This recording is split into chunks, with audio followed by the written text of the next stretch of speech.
E a gente falou um pouco da Operação Prato, né? E de alguma coisa Sim, ufologia, de claro. ufologia. Ele gosta, eu sei que ele gosta pra caramba disso Ele aí. gosta, ele O gosta. Ivan, ele produziu um podcast chamado Operação Prato, que tá no Spotify, ouçam aí, não sei quantos capítulos, que quem narra, quem faz toda a parte, quem visitou lá foi o Andrei, Aham. entendeu? E eu levei o Andrei lá no Ciência Sem Fim, nós conversamos e tudo. E ele Então, e parece que é muito bem produzido, né? Bem, muito bem feito. E aí ele fala, né, pô, Operação Prato é uma das coisas que, né, aparecem, falam de luzes, falam de não sei o quê. Aí eu lembro de um episódio que eu contei da VASP, esse eu até recebi ameaças por e-mail. É, que um avião da VASP ele foi seguido Por luzes. por luzes por mais de 2 horas e pouco, até o avião pousar. E aí depois aí eu ponho, né, a informação do astrônomo falando, pô, ó, nesse local que o avião tava, nesse sim. dia, era o planeta Vênus. Era Vênus Vênus. confunde demais, cara. Isso. É. E aí tem as conversas, né, do controlador de radar com o avião e tudo mais. E tem também algumas coisas que são não explicadas para a época. Teve a Noite dos Discos Voadores aqui em São José dos Campos. Famoso, 1986, Noite Oficial dos OVNIs. Isso, que até o Osiris Silva. Osiris, Beyoncé, claro. Isso. E aí tem aquelas luzes. Então, isso aí, a luz do que a gente tem, ou tinha naquela época, você não consegue explicar. Mas avança aí para essa época que a gente está vivendo e a gente vê uns drones fazendo umas coisas absurdas hoje. Quem sabe que Tinha naquela época que a gente não conhecia. Exatamente. É isso que eu falo sempre, tá? Eu sempre falo isso aí. A Operação Prato, eu já falei minha opinião. Eu acho que foi uma psyops. Uma operação psicológica. Que era feito, a CIA costumava fazer isso em vários lugares e tal. A Noite Oficial dos OVNIs, eu também acho que é alguma coisa assim. E uma coisa que eu tenho feito, eu já arrumei até bronca com os pilotos, viu? Por causa disso. A órbita baixa da Terra, cheia de satélites. ela mudou muito, cara. Ela mudou muito nos últimos 15 anos. Hoje, só de Starlink, você tem uns 10 mil, 9.800 e tal, ativos. Isso, há 10 anos atrás, você não tinha nada. A órbita baixa da Terra, você não tinha absolutamente nada. Tanto que os satélites eles eram listados e a hora que ele ia aparecer, você sabia exatamente. Tinha o famoso Iridium, que dava aquele flare gigantesco, tinha um satélite e tal. E hoje não tem, porque não tem mais horário para você ver satélite. Antes tinha, né? Antes o pessoal falava assim, não, satélite você vê aqui e aqui. Hoje não tem mais, por conta é muito Starlink. É muito Starlink. Aí eu falei uma vez, naquele caso ali que os pilotos estavam chegando, todo ano tem isso. Lá em Porto Alegre, Lá em Porto Alegre tem todo ano acontece a mesma coisa. Tem uma época do ano que ela é propícia para ver Starlink quando os caras estão chegando em Porto Alegre, entendeu? Aí o que eu falei foi o seguinte, eu falei, cara, as empresas, eu acho que elas tinham que fazer um treinamento para os pilotos, entendeu? Porque assim, aí o pessoal falou assim, você tá falando que piloto é ignorante? Eu falei, cara, piloto, aí eu peguei, é o que o Lito fala, o piloto tá ali para pilotar o avião. O que tá acontecendo ali, cara, não é do interesse dele. Ele tem um monte de coisa para fazer, ele tem que pilotar, ele tem que ver se tá tudo certo. Aparece uma luz, agora, se a empresa treina o cara, ele vai saber até relatar. Porque o que aconteceu ali em Porto Alegre é um caso muito, muito interessante, porque vários pilotos viram a mesma coisa e o relato era diferente. Porque o relato é isso, cara. Às vezes você vê de um ângulo, você acha que é uma coisa, eu vejo do outro ângulo, eu acho que é outra coisa, e na verdade todos eles estavam vendo Starlink mesmo, entendeu?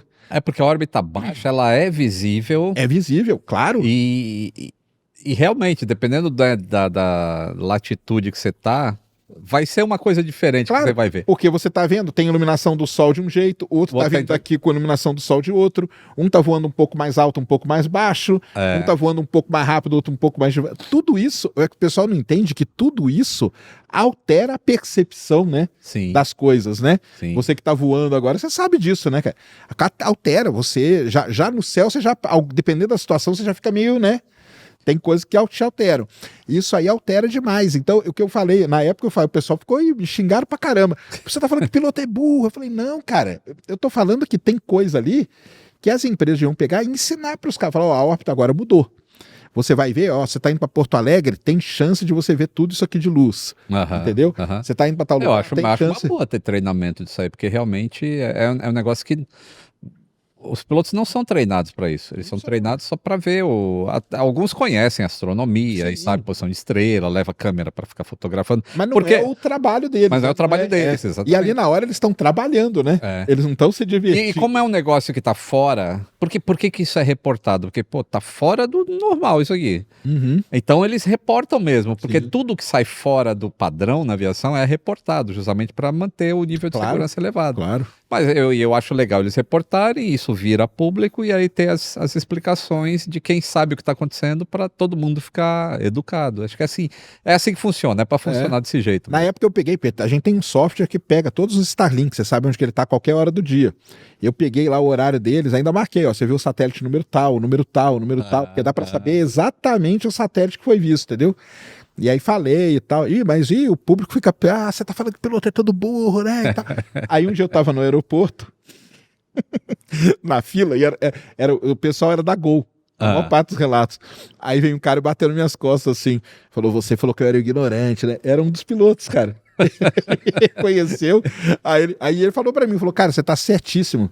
Eu, por exemplo, nem sabia que existia isso. Eu sabia que tem Starlink e tal, mas eu não sabia que dava pra ver assim, entendeu? E ele me falou, ele me relatou ali na hora, ele falou, cara, é um negócio impressionante, porque você vem vindo assim, ó, e os negócios começam, sai um para um lado, sai outro para o outro, às vezes tem um que anda mais, porque são as... Eles estão corrigindo, né, as Exato. posições. Não, e o Starlink, ele é como se fosse uma cebola. Ele tem várias camadas. Então tem uma camada que você vai ver o satélite indo mais, tem outra camada que você vai ver o satélite só fazendo, levantando e depois desaparecendo na sombra da Terra. Então tem várias situações, né? E o cara não... Ele falou, cara, foi bom você ter falado, porque eu nem sabia. Aí eu fui procurar e tudo e tal.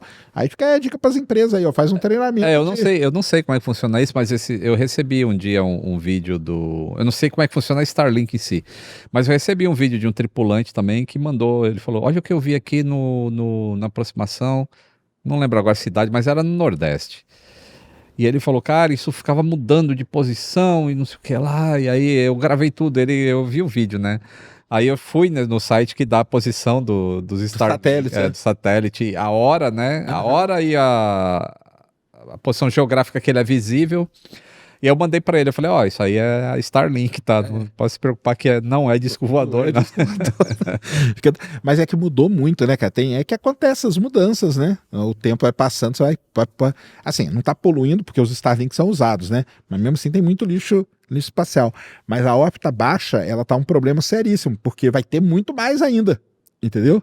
Aí tem muito mais. Pois é, teve até não teve um negócio que o excesso de Starlink, ia poluir ia poluir o céu a ponto de você não conseguir enxergar mais estrelas. Sim, né? Porque o Elon Musk está querendo lançar... a gente não enxerga estrela mesmo aqui em São Paulo. Pra gente não ia mudar muito não, nem ia mudar nada. Mas ele quer lançar 1 milhão de satélites, porque agora, além do negócio da Starlink, tem o lance dele que ele querer colocar servidor no espaço. Então, vai ter ainda essa outra parada. Entendeu? Que ele quer fazer um satélite para ser servidor de IA no espaço e tal, porque tem várias coisas aí que pode ajudar, e aí jogar mais coisa no espaço ainda. Rapaz. Aí a órbita vai ficar maluca. Tá fácil pro espaço. Tá difícil para ir pro espaço. Tá bem difícil mesmo. Você quer engenheiro de limpeza de ruas? Vai ter engenheiro de limpeza dos... Sabia que tem em Luxemburgo, muita empresa, startup, que tem projetos para limpar a órbita da Terra. Olha só. Elas vão tudo para Luxemburgo por causa da questão fiscal. Então elas vão muito para lá. Muito para lá. E realmente é uma necessidade. É uma necessidade. Então vai começar a ter acidentes por lixo, né? Exatamente, tá. A gente ainda não teve nenhum, mas tem a Só nos filmes, né? No filme a gente já teve uns 5 ou 6. No filme é bonito, né? No filme é bonito. É bonito. E o Ivan falou o quê? Pra ele é o quê? Operação Prato? Ele tem a mesma linha que eu tenho, e é um pouquinho diferente da sua. Sim. É que eu acho que tem vida fora, mas eu não acho que eles chegam aqui. Eles não tem jeito, Tá. Não visitam. Isso é coisa da Terra.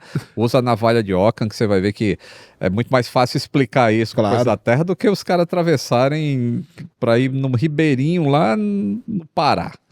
Porra. Aí ele acredita nisso, assim, são tecnologias que existem, e até dei o exemplo para ele de 1969. 1969 foi o ano que o XB-70 Valkyrie um bombardeiro isso que nuclear americano. Esse exemplo eu dou sempre. Ele é até de antes, né? Ele é de 66, Isso. né? Ele é de 58. É. 58 os caras começaram a fazer. Em 69, ele vai para o museu.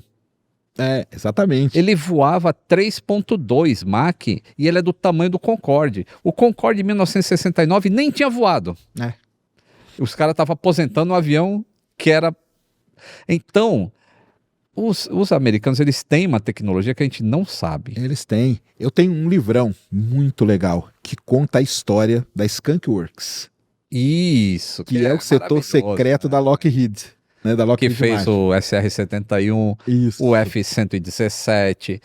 São coisas inimagináveis. Exato. E aí os caras falam, como não dá para imaginar uma tecnologia dessa? Aí fala, não, é porque, claro, eles lá na área 51 tem a engenharia reversa do Bob Lazar. Exato, exato. E aí é fácil fazer máquina. Porque um próprio B-2 voando, para quem conhece um pouco de aviação, tudo bem. Mas para quem não conhece, ele parece tudo menos avião. Ele parece um disco voador. Ele não parece avião. É. Porque quando você pedir para qualquer pessoa, sai aqui na rua e pede qualquer um para desenhar um avião, ele vai desenhar o charuto aqui, as asinhas aqui e tal. Isso. Ninguém vai desenhar um negócio igual o B2. Ninguém. Em né? forma de disco voador. Como o SR-71 tinha também. Exato. Ele tem os strakes assim na fuselagem, que se você olha de frente, ele é uma forma de disco voador. De disco voador, igualzinho. É. Exatamente, exatamente. Então é isso, é tecnologia e a gente agora não tem sabe. aqueles chineses lá, os de cesta, né? Sim, os Que, de cestas. que eles são tudo meio que triangulares. É, né? também não tem estabilizador vertical. Esse tipo de nave não voa sem computador. Sim. Então, é o computador o tempo todo controlando, porque um ser humano não consegue pilotar um avião desse.